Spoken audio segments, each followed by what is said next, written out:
I am as one of two contending in a prize, who thinks he has done well in people's eyes. Hearing applause and universal shout, gaining the spirit, still gazing in the doubt, whether these pearls of praise be his or no. So thrice, lady, stand I, even so, doubtful whether what I see is true, till confirmed and ratified by you. You see me, Lord Bassanio, where I stand, such as I am, but the full sum of me is the sum of something which, determined gross, is an unlessoned girl, unschooled, unpracticed. Happy in this, she is not yet so old, but she may learn. Happier than this, she is not bred so dull, but she can learn. Happiest of all is that her gentle spirit commits itself to yours to be directed.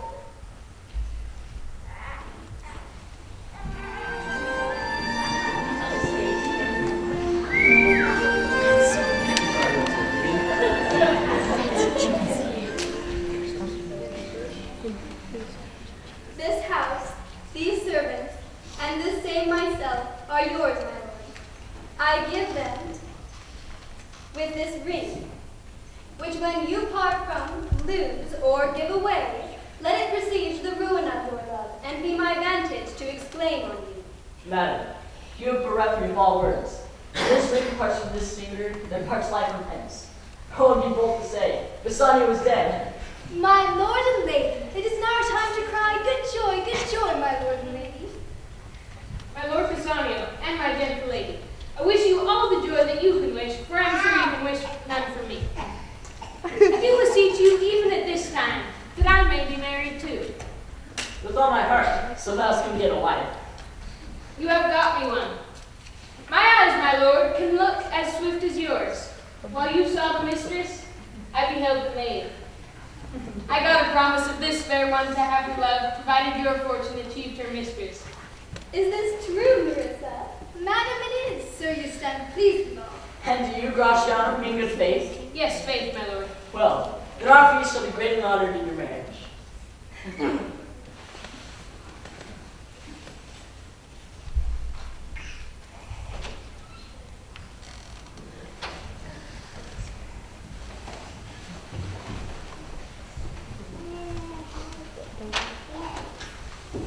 For my part, my lord, my purpose is not to have seen you here.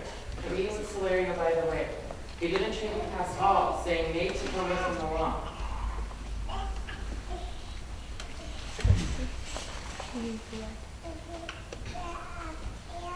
Your hand, Salario? What news from Venice? How about that royal merchant, good Antonio?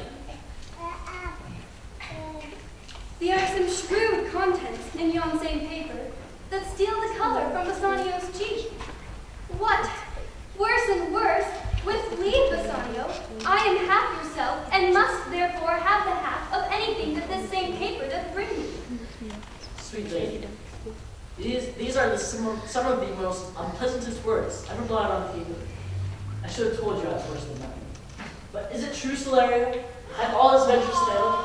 Has not one vessel escaped the dreadful touch of the merchant marring rocks? Not one, my lord. Besides, it should appear if he had the judgment to discharge the Jew, he would not take it. He plies the Duke in morning and at night, and doth threaten to induce his freedom in the state if they deny him justice.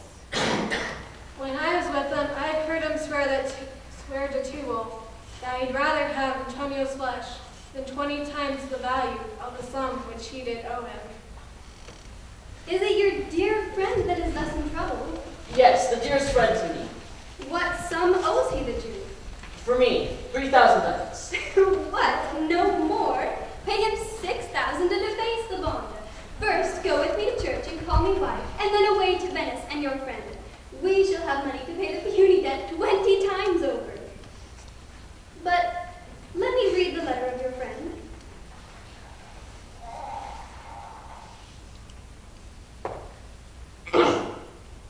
Oh, love, dispatch all business and be gone. Since I have your good leave to go away, I will make haste.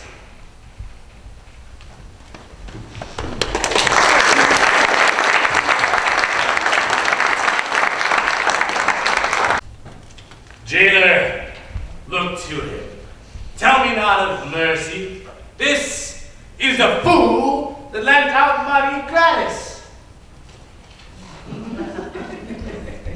Hear me, I would have my dog. Thou callest me a dog before thou hast a cause, but since I am a dog, beware my things. I pray thee, hear me speak. I would have my dog. I will not hear thee speak. I'll not be made a sop and do-like fool to yield to Christian intercessors. I am sure the Duke will never grant this for picture to hold. The Duke cannot deny the course of law, for the commodity that strangers have with us in Venice. If it be denied, will much impeach the justice of the state, since that the trade and profit of the city consisteth of all nations. Lorenzo, I committed to your hands the husbandry and manage of my house unto my Lord's return. As for mine own part, I have breathed towards heaven a secret vow to live in prayer and contemplation, only attended by Nerissa here, until her husband's and my Lord's return. There is a monastery 2 miles off, and there we will abide. Madam, with all my heart, I shall obey you in all fair commands. My people do already know my mind, and will acknowledge you and Jessica in place of Lord Bassanio and myself. I wish your ladyship's all heart content. Balthazar, take this same letter in speed to Padua. See thou render it into my cousin's hands, Dr. Valerio. Waste no time in words, but get thee gone. I shall be there before you. I have work in hand that you yet know not of, Nerissa. We shall see our husbands before they think of us. Shall they see us? They shall, Nerissa, but in such a habit, they shall think we are accomplished with what we lack. I'll hold thee any wager, when we are both accorded like young men. I'll prove the prettier fellow of the two, and wear my dagger with the braver grace, and speak between the change of man and boy in a reed voice, and turn 2 mincing steps into a manly stride, and speak a phrase like a fine bride youth, and tell quaint lies, how honorable ladies sought my love, which I denying, they fell sick and died. I could not do it all. Then I'll repent and wish for all that I had not killed them, and 20 of these puny lies I'll tell, that men shall swear I've discontinued school above a 12-month. I have within my mind 1,000 raw tricks of these bragging jacks which I will practice. Why shall we turn to men? Fie! What a question is that? I'll tell thee all my whole advice when I am in my coach. There's but one hope in it that can do you any good. And what hope is that, I pray thee? Mary, that you are not the Jew's daughter. I should be saved by my husband. It made me a Christian. Truly the Lord to blame him. This making of Christians will raise the price of hogs. How cheerest thou, Jessica? How does thou like the Lord Bassanio's wife? How's thou expressing? The Lord Bassanio, having such a blessing in his lady, finds the joys of heaven here on earth. Even such a husband hast thou of me as she is for a wife. Nay, but ask my opinion too of that. I will not, but first let us go to dinner.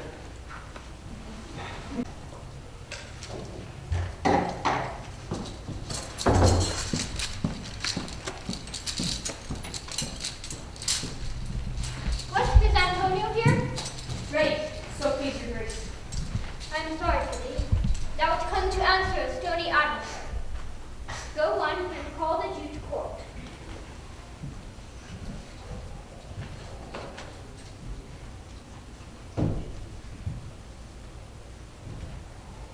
Shylock, the world thinks, and I think so too, that thou wilt show mercy. We all expect a gentle answer, Jew. I have possessed your grace of what I purpose. And by our holy Sabbath have I sworn to have the due and forfeit of my bond. If you deny me, let the danger light upon your charter and your city's freedom. You will ask me why I'd rather choose to have a weight of carrion flesh than to receive 3,000 ducats. I'll not answer this, but say, it is my humor. Are you answered? What if my house be troubled with a rat, and I be pleased to give 10,000 ducats to have it banged? What? Are you answered yet? Some men there are love not a gaping pig. Some that are mad if they behold a cat, and others, when the bagpipe sings in the nose, cannot contain their hearing for affection. Mistress of passion sways it to the moods of what it likes or loathes. Now, for your answer. As there is no firm reason to be rendered, why he cannot abide a gaping pig, why he a harmless, necessary cat, why he a woolen bagpipe, but of force must give offense, himself being offended. So I too can give no reason, nor I will not, more than a lodged hate and a certain loathing I bear Antonio, that I follow thus a losing suit against him. Are you answers? This is no answer. I am not bound to please you with my answers. Think you question the Jew? You may as well forbid the mountain pines to wag their high tops and make no noise when they are agitated with the gusts of heaven. For thy 3,000, here's 6. I would have my bond. How shalt thou hope for mercy, rendering none? What judgment shall I dread, doing no wrong? You have among you many a purchased slave, which, like your asses and your dogs and mules, you use in abject and in slavish parts, because you bought them.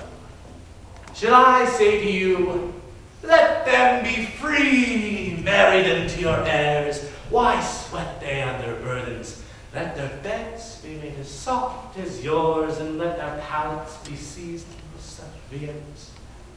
You will answer me, the slaves are ours. So do I answer you. The pound of flesh which I demand of him is dearly bought. 'Tis mine, and I will have it. If you deny me, fie upon your law. There is no force in the decrees of Venice. I stand for judgment. Answer, shall I have it? Upon my power, I may dismiss this court, unless Bellario, a learned doctor whom I have sent for to determine this, come here today. I am the tainted sheep of the flock, meetest for death. The weakest kind of fruit drops earliest to the ground. So let me.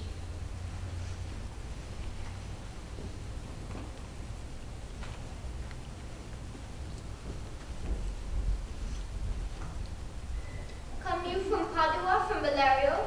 From both, my lord. Valerio greets your grace.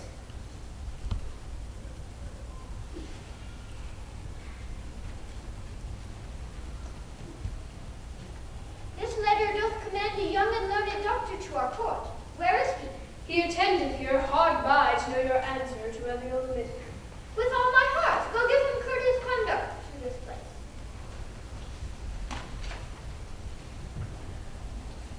I am very sick. A young doctor of Rome, whose name is Balthazar, is furnished with my opinion, which, bettered with his own learning, comes to you at my importunity to fill up your grace's request. I leave him to your grace's acceptance. Hear you the learned Bellario what he writes. Come you from old Bellario? I did, my lord. Are you thoroughly acquainted with the present matter that holds this question in the court? I am informed thoroughly of the case. Is your name Shylock? Shylock is my name. You stand within his danger, do you not? Aye, so he says. And do you confess the bond? I do. Then must the Jew be merciful? On what compulsion must I? Tell me that. The quality of mercy is not strained. It droppeth as the gentle rain from heaven upon the place beneath. It is twice blessed. It blesseth him that gives and him that takes. It is mightiest in the mightiest. It becomes the throned monarch better than his crown. His scepter shows the force of temporal power, the attribute to awe and majesty, wherein doth sit the dread and fear of kings. But mercy is above this sceptred sway. It is enthroned in the hearts of kings. It is an attribute to God himself, and earthly power doth then seem likest God's, when mercy seasons justice. Therefore, Jew, though justice be thy plea, consider this, that in the course of justice, none of us shall see salvation.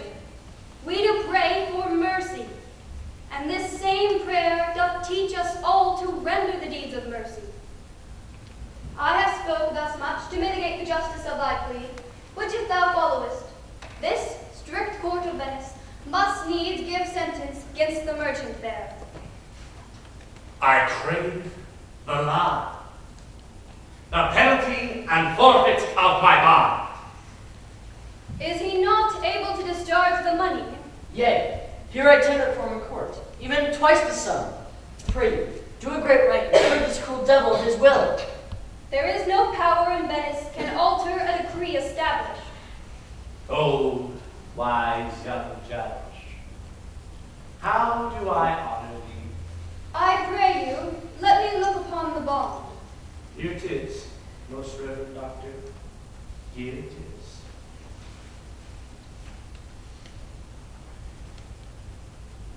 Why? This bond is forfeit. And lawfully by this, the Jew may claim 1 pound of flesh to be by him cut off nearest the merchant's heart. Be merciful, take twice thy money, bid me tear the bond. It doth appear you are a worthy judge. You know the law. I charge you by the law. Proceed to judgment. Why? Then this it is. You must prepare yourself for his knife. A sentence is flesh, so says the bond. Come. You, merchant, have you anything to say? But little. I'm armed and well prepared. Give me your hand, Bassanio.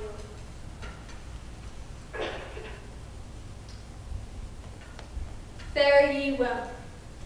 Grieve not that I am fallen to this for you, for herein fortune shows herself more kind than is her custom. It is still her use to let the wretched man outlive his wealth, to view with hollow eye and wrinkled brow an age of poverty. From lingering penance of such misery doth she cut me off. Commend me to your honorable wife. Tell her the process of Antonio's end. Say how I loved you. Speak me fair in death. And when the tale is told, bid her be judged whether Bassanio had not once a love. Repent, but you shall lose your friend, and he repents not that pays your debt. For if the Jew cut but deep enough, I will pay it presently with all my heart. Dearest Antonio, I am married to a wife whom I value above life itself. But life itself, my wife, and all the world is not with me esteemed above thy life. Your wife would give you little thanks for that, if she were by to hear you make the offer. I have a wife who I profess I love. I would that she were in heaven, so she could entreat some power to change the cursed Jew. 'Tis well that you offered behind her back. This wish would else make an unquiet house. These be the Christian husband. We trifle time. I pray thee, pursue sentence. A pound of that same merchant's flesh is thine. The court awards it, and the law doth give it. Prepare. Prepare.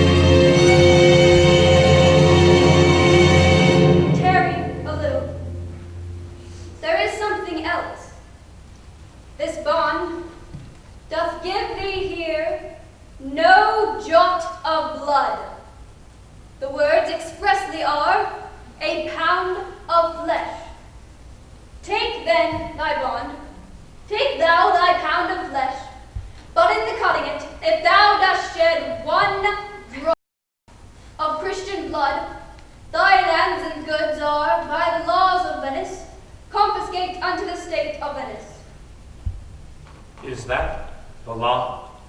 Thyself shalt see the act, for as thou urgest justice, be assured thou shalt have justice more than thou desirest. I take this offer then. Pay the bond twice and let the Christian go. Here's the money. So, the Jew shall have all justice. Therefore prepare thee to cut off the flesh. Shed thou no blood, nor cut thou less nor more, but just a pound of flesh.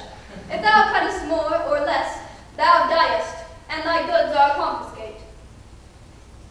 Pay me my principal and let me go. Here it is. I am prepared for you. The Jew shall have all justice. Shall I not have? Bear me my principal? Thou shalt have nothing but the forfeiture. I'll stay no longer question. Tarry, Jew. The law hath yet another hold on you. It is enacted in the